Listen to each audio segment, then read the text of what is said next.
Okay, so thank you to my distinguished panel for joining us in South by Southwest this year. It's really exciting. Thank you to the folks at South by Southwest for including us. We'd like to talk about future equity and how to establish transformational blockchain networks. And I'm very fortunate to have such great experts on my panel. I've got Mary Hall from Consensus. I've got Todd Little from Oracle and Michael Ward Jr. from Austin Urban Technology Movement.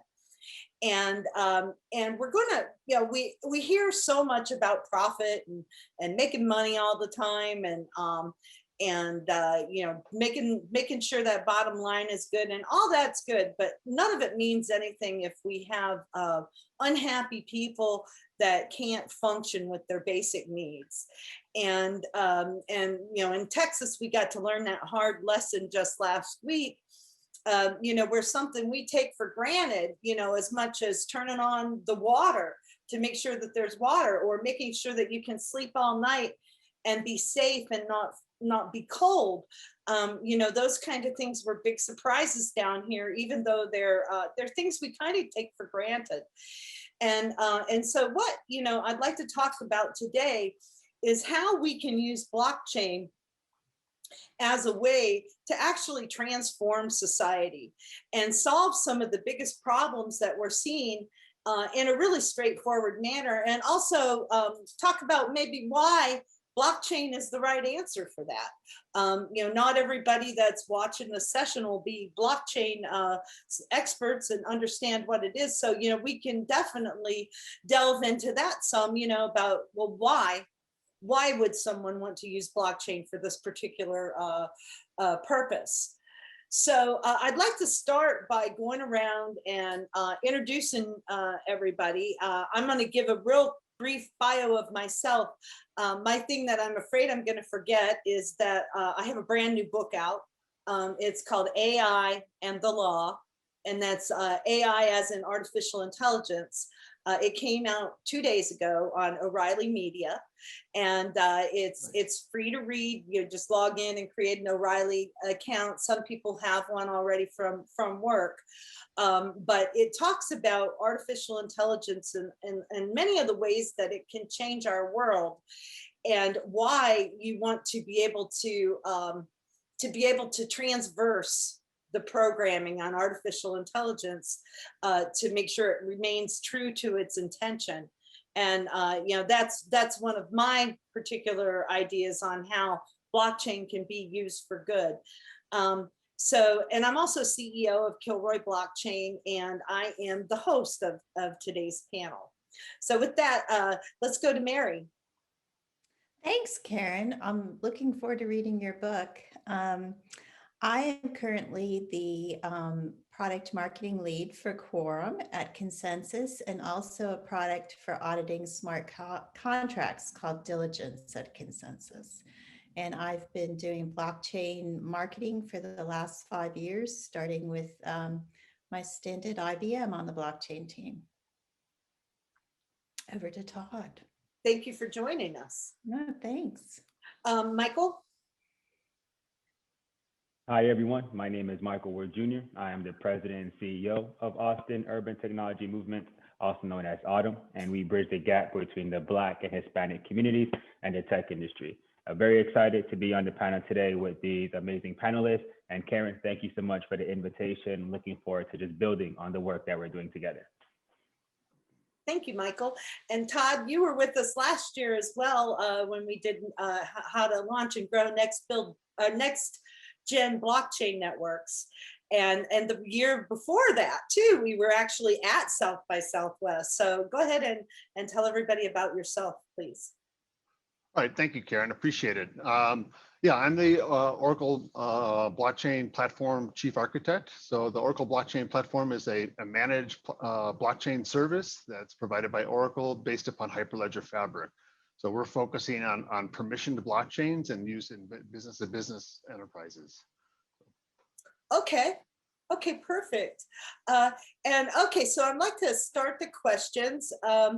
Let's start with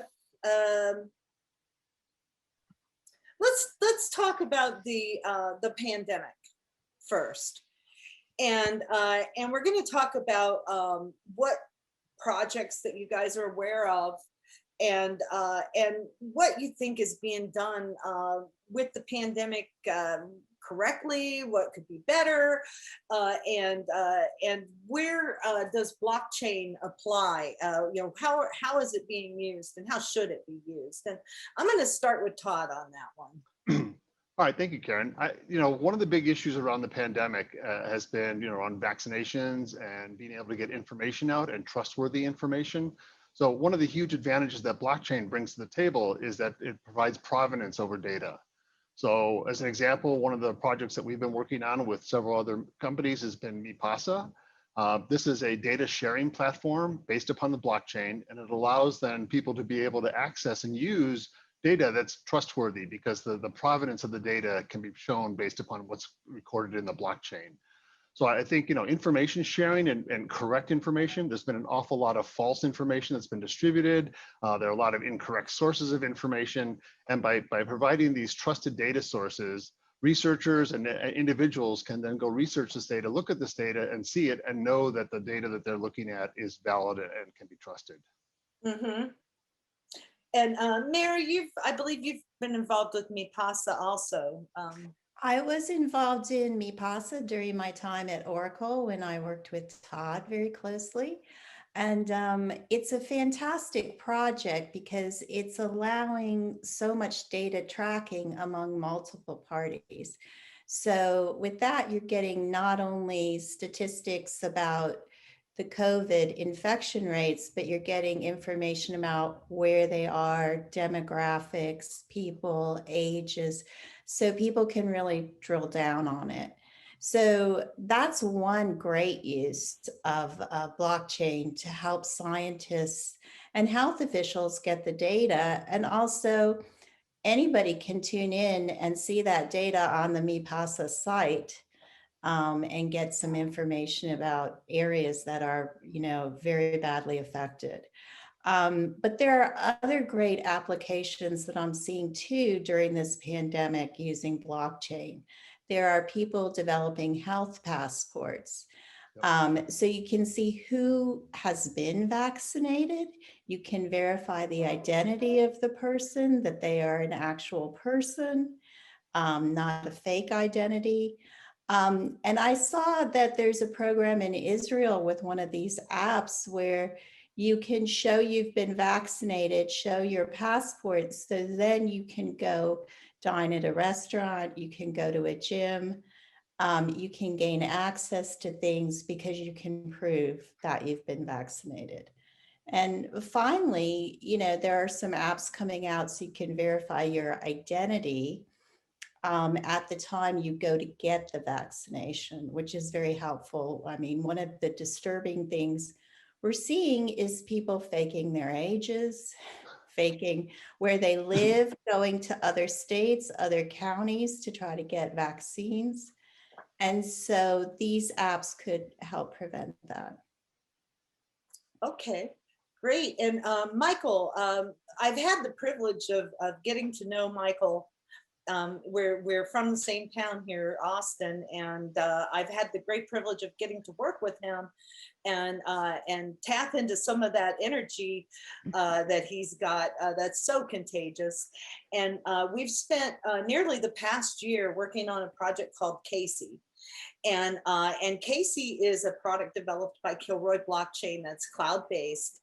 And what Casey does is it incorporates blockchain into recording the basic workflow that's needed for call center activity regarding contact tracing and scheduling vaccines and other type of reaching out to people and recording. And we've integrated that with an on-the-ground program that actually where we work with people in the community and get them trained and provide opportunities to grow in the area of doing contact tracing. And then of course the blockchain is used to make sure that the data has not been tampered with. And with that, I'd like to hand it to Michael to talk about that project, Casey and his involvement. Definitely. And as I, just think through the benefits of a blockchain and how blockchain really connects with all of the above, the common thread is that transparency piece, right? And transparency is so key, especially when we think about opportunities that are coming in our society. And with the partnership with Kilroy Blockchain, so shout out to Karen, Lynn, and the team over there, is that Casey provides an opportunity for us to leverage that transparency, but also leverage the opportunity that blockchain brings for the broader community.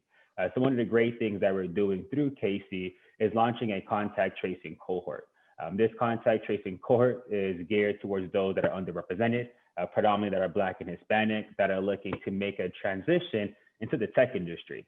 And right now, you're probably thinking the tech industry, where does contact tracing fit into the tech industry? And it's the transition of us leveraging technology more so into other industries. And healthcare is one of those industries, right? I'm assuming that you are familiar with telehealth or telemedicine.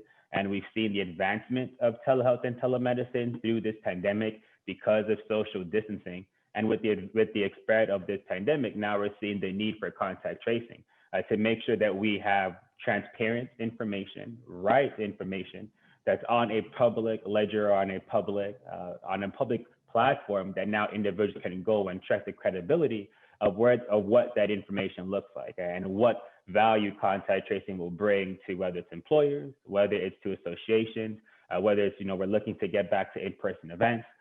Contact tracing will provide a benefit to the community that Casey brings.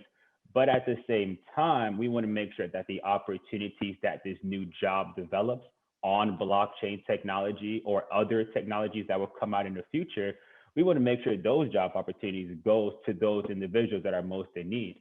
So when we think about blockchain technology, when we think about Casey and the work that Kilroy Blockchain is doing, that there's a great connection between what's needed for our society, just as what's needed during a pandemic, but then what's the economic benefits to leveraging blockchain? What are the networking benefits that can be built for individuals that are most in need, right? What are some equitable ways that we can leverage this technology, whether it's through Casey, whether it's through MiPasa, as Marianne Todd talked about as well, or other opportunities that are now leveraging technology or leveraging blockchain to really dive deep into being transparency. Because I know in a lot of the work that we do, sometimes not everyone as transparent as they can be or as they should be. So we can do a better job at holding people accountable.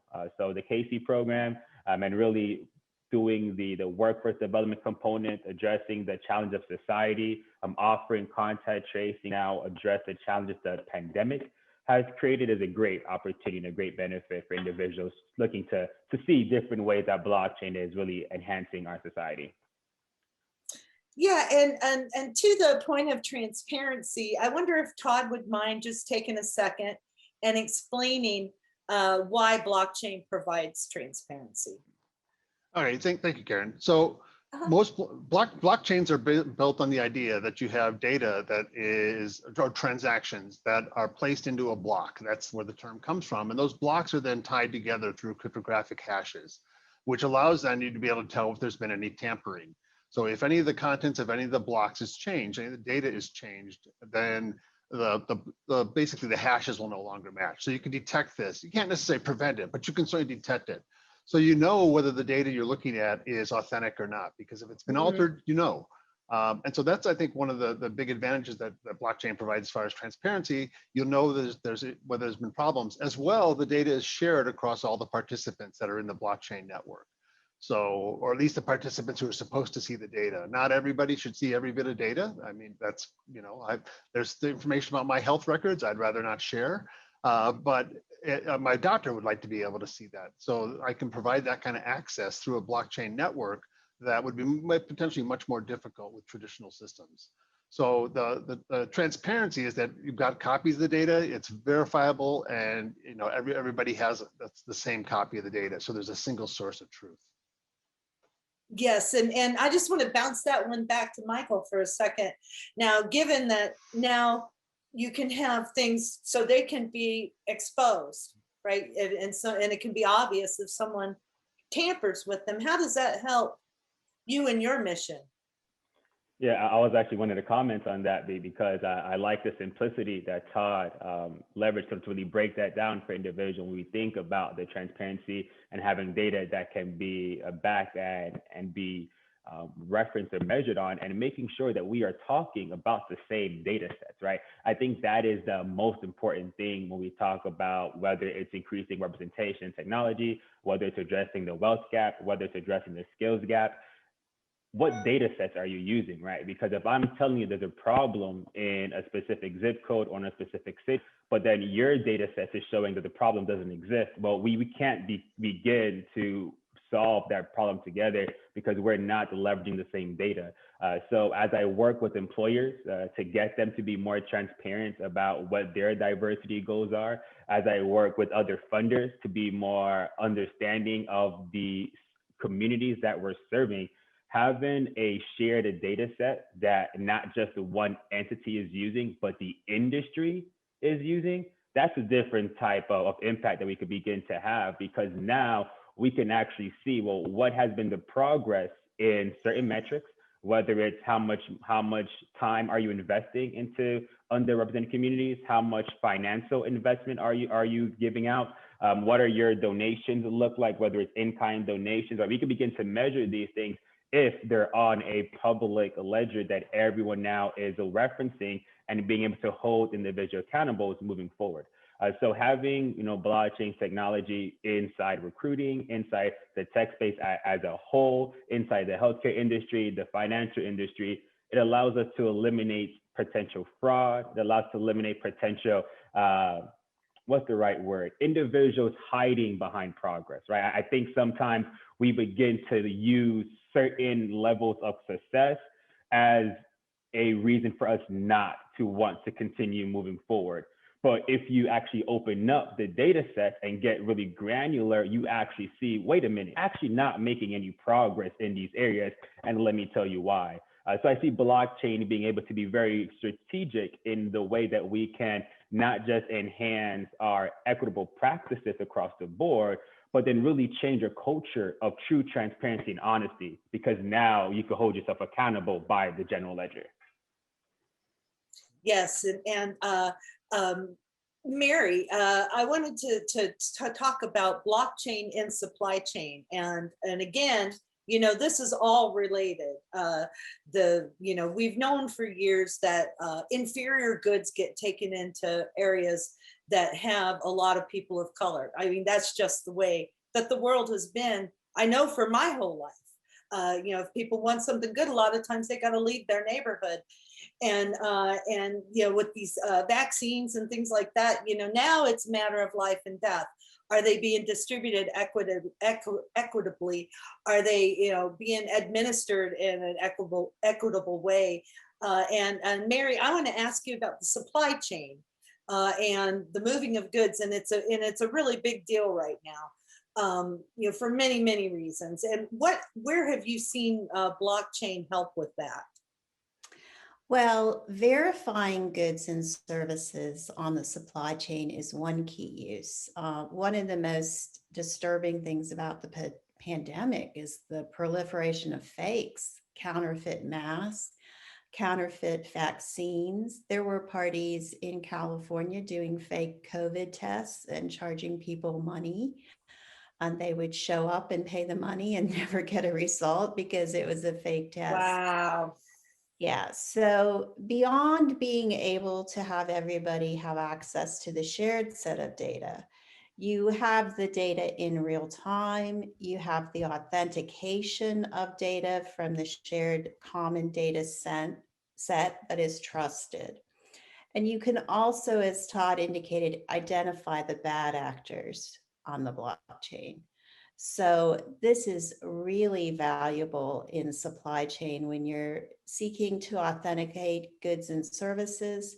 I mean, there has been everything from fake honey to fake liquor to fake vaccines that has gone out and made people sick across supply chains.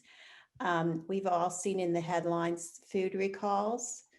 and the ability to ensure freshness, also cold chain across the supply chain to make sure things are at a good temperature so they don't spoil, which is very important with the COVID vaccines right now.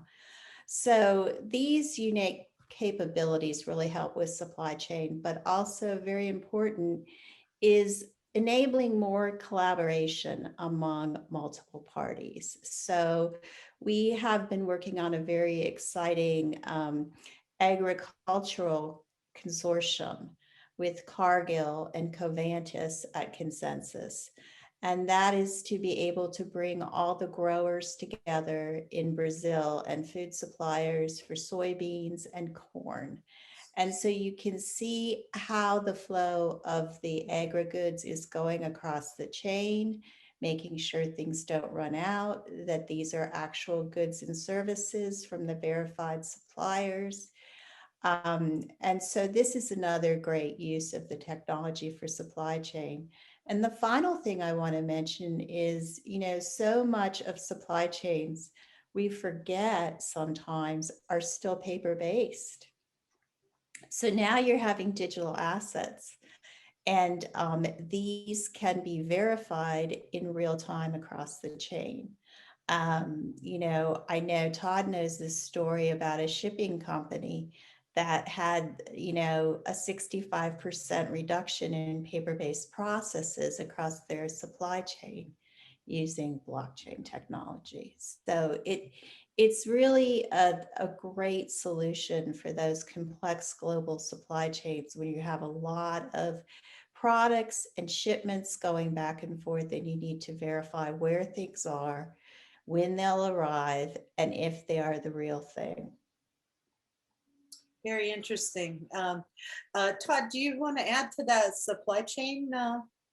Yeah, be happy to. So one of the areas that we've been working with is a number of our customers who are focusing on supply chains, and in particular on the ethical sourcing of minerals.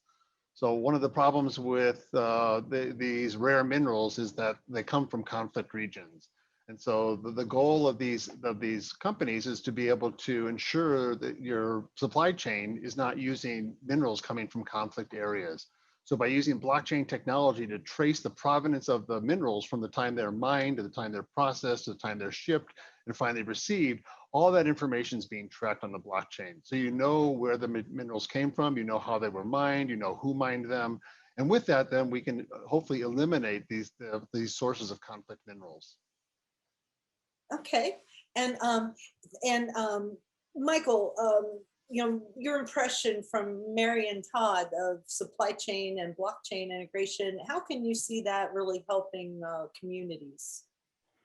Yeah, my initial question that I had for Todd or Mary, and feel free to respond to this, throughout this presentation, is, what is the preventable measures to keep that initial data set true, right? That first touch point. So I'm curious what your thoughts are around that. We could talk about that. But as I just hear you all break down, or adding blockchain to supply chain and what that really means with tracking the ethical aspects of what you're doing, I'm just thinking about individuals or thinking about companies that are expanding into other areas, right? That are looking to branch out into underrepresented communities. Well, what are your practices for those areas? And we could create a standard, right, using blockchain to say, this is what you should be doing in these areas at the minimum, right? Anything below these steps aren't actually equitable because of X, Y, Z. So I'm seeing it as a rubric that individuals can be using to really measure themselves and use that as a accountable measure to justify why they are moving into certain areas and what needs to be done to really scale and grow in those pieces. But I'll love for Todd and Mary to comment on that, or even comment on the initial touch point when you're looking for that first tracking with blockchain, making sure that data set is where it needs to be.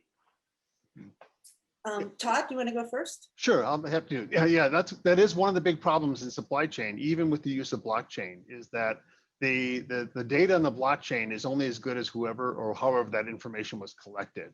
And so, ideally, the more stuff that can be collected automatically through things like IoT devices that can be placed on the shipments if it's a shipping issue, or if you have mechanisms to be able to test and validate the information that's being claimed on the blockchain. So things like, assay analysis of chemicals, this sort of stuff would allow you then to be able to put that information on the blockchain along with the other information about those minerals, and then be able to assure that in fact those minerals are as they're claimed and where they came from. So there's still an element of trust there in that endpoint data, I think as Michael's getting at. And so that's a critical piece that has to be addressed, and technology alone can't solve that problem. Karen? Yeah, to add to what Todd said, I think one thing that blockchain does that's really important is verifying identities, that you are who you say you are. It's solving some digital identity issues in the world. So that's really important when you look at data, right? So you can verify the data about COVID infection rates came from Johns Hopkins, not Joe Schmo, who's trying to sell something right on the street, whether it's a counterfeit mask or take your COVID test, whatever that is. This was the verifiable source of the data. And then every party on the blockchain can have digital authentication to see that the assets, the data they provide are false. Now, as Todd said, it may not be tamper proof, but it is tamper evident. So you would see if there's a bad actor on the chain, who it is and what they put on that was not proper. So those are some of the benefits also for supply chain with the verification of the identities and the holders of the data. So Mary, to take that a little further, how can blockchain be used to keep people honest? Keep the bookkeeper from skimming from the books because nobody's looking. It's just too tempting. When you're struggling to get by, and there's $1 million sitting there that you can funnel someplace else. I mean, those kind of things make criminals out of people. Make criminals out of honest people, that unguarded temptation. And what can blockchain do to deter this type of theft?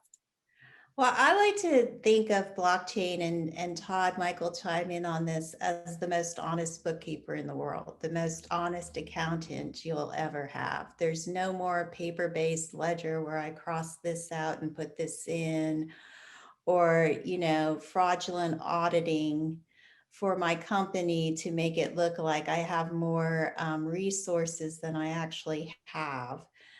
To bolster maybe my stock price or whatever. So you're getting actual data sets, you're getting verified identities, and that goes a long way into keeping people honest. And also the ability, when you can pinpoint who the bad actor is, that's a deterrent to be a bad actor in this model.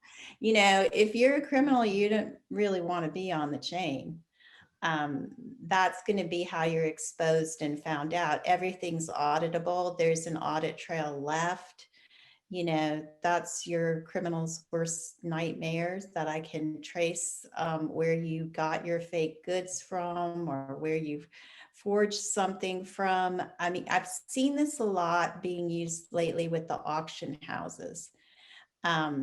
Because there's celebrity goods or art goods that are actually historical, have significance. Maybe they're Queen Victoria's ring or something like that, where they can actually verify it.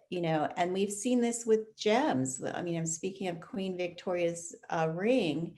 There's technology where you can verify it's the real diamond. It's the actual one. We know there's 40 different characteristics of the diamond, and they're all loaded on the blockchain. So we know that's really her diamond ring from, the 1800s, and it's verifiable. It's got the same characteristics, the same setting, all of that stuff. So these are some of the verifiers that are built into a blockchain model.